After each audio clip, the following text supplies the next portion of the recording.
Occupy Boston. Has the mayor handled that well?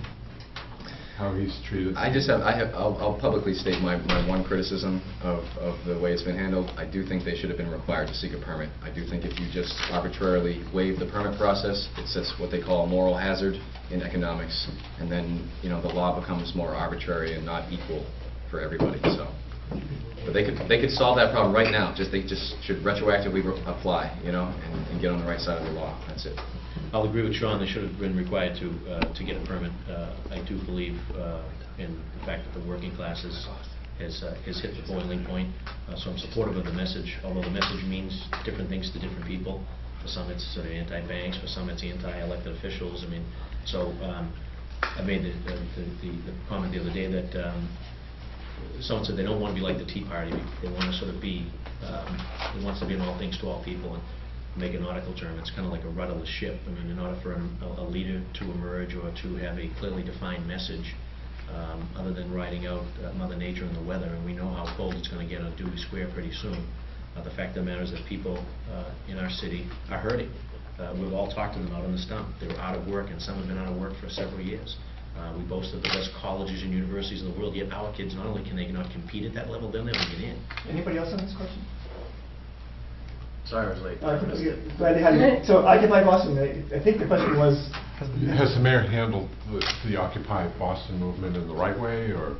And I think more importantly, what should be, what if anything should be done from this moment going forward? Right. So I've only heard Sean and Michael's answer. I think it's different, my position, and that is that, my grandfather was a World War II vet, and may he rest in peace, proud man. And he fought for people to have the right to speak their mind in this country. That's one of the things about this country that makes us great, is the fact that we have the right to speak up, criticize our government, criticize our elected officials, criticize the corporate structure if you want. You have that right, and as an elected official, I would defend everyone's right to do that. I'm damn proud of that in this country. And frankly, I'm not sure if I would be able to be an elected official if we didn't have that privilege in this country, because we all speak our mind.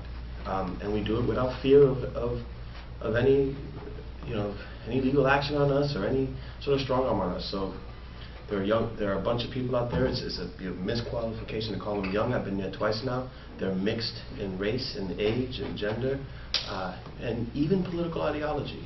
And what they all have in common is that they recognize what I think most Americans recognize, that access to that American dream is now more elusive than it's ever been before.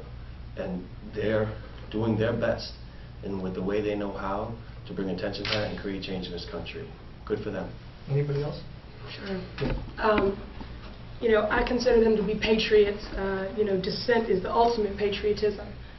So I support what they're doing and their activism. The right to assembly is a sacred right. I'm not sure about the right to occupy, but that being said, I am supportive of their efforts. I've been there as well.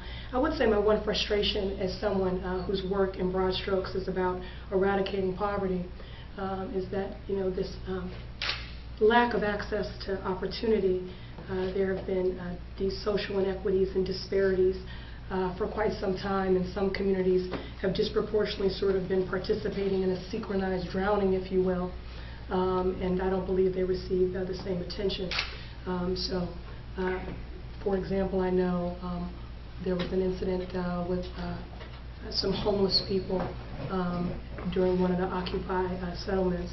And again, this is a population that I think normally would not be getting any attention, and ironically it takes a movement like this for people to want to address folks like that who have been disenfranchised and living on the margins for quite some time. I know people have likened it to the civil rights movement. The one thing I would say about that, I can respect those correlations and those comparisons, but the civil rights movement was ultimately about changing the laws. So it was about channeling that anger not only into activism, but to a plan.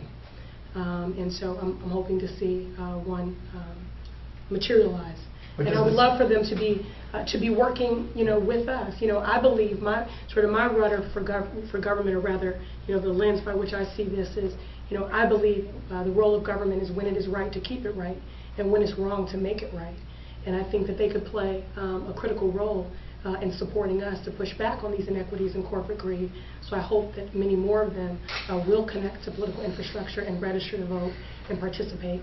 But I get the right to gather part and all that, but is the city at some point going to need to step in? Yes. I mean, Absolutely. Here's what we have to do. Absolutely. We have to ask them to apply for a permit, and then we will have the legal ability to act.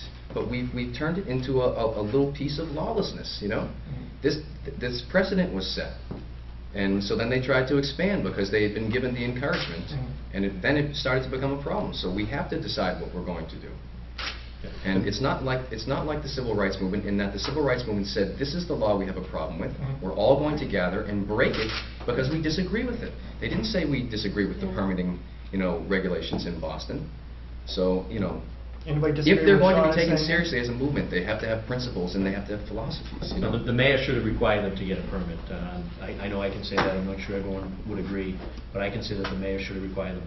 They also, I think, overestimated the costs initially, right out of the gates, and it cost them $1 million. I think that did the discussion a disservice. I wasn't down there the night that they made those arrests, so I can't really speak as to sort of what went down or I was there. I what figured the whole precipitated thing. it, so you'd have a little bit more knowledge as to whether or not there was an overreaction. But all I can say is has been referenced. Men and women are overseas now. They've been overseas and they've fought through the history of our country to give people that right. They need to. They're free to demonstrate, to organize. But the minute that becomes,